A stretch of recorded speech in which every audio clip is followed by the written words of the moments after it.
Bismillahirrahmanirrahim. Apa makadai hanabita angka tupanga kami na makalasi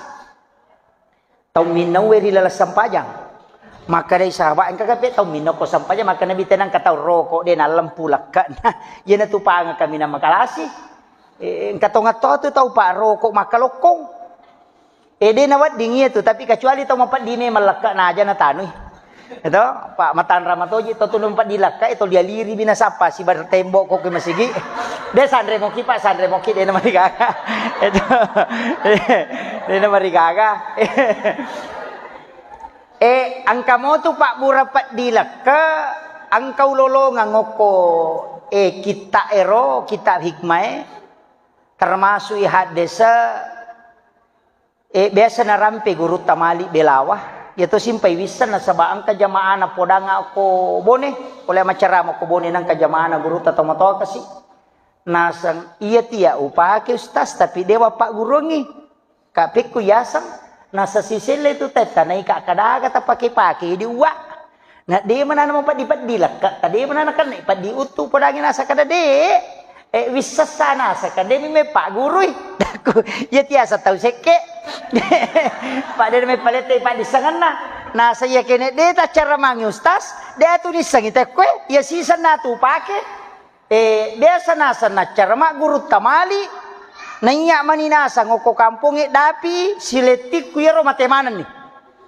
na cara mangi guru tamali belawa almarhum amagafurlah maka de guru ta iya nang katau mas sampaja sunna subuh berarti pura bas subuh tahu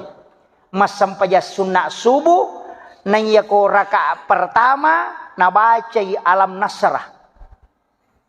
na rakaat kedua nabacai alam tarakaipah dia kan naipat diutus itu basi bapak dilaka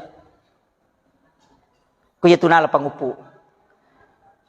na napakeder tomato iya tu pak ustaz de tongan na kan na bela itu apa na podanga ro biasa kada arwani pulo na pitu tau ngumuruku iya, dia nang kanasa nakannya apa dilaka apa diutu, kita coba-coba nih Pak. Dia tahu patut terlambat. Itu. Jadi ia kok masam paja sunat subuh. Rakaat pertama sesudah Fatihah alam nasrah, al insyirah. Rakaat kedua alam tarakaipah. Ya roh. Jadi Pak berapa dilaka itu? Papalampe sungat tuh ya roh. Papalampe sungat.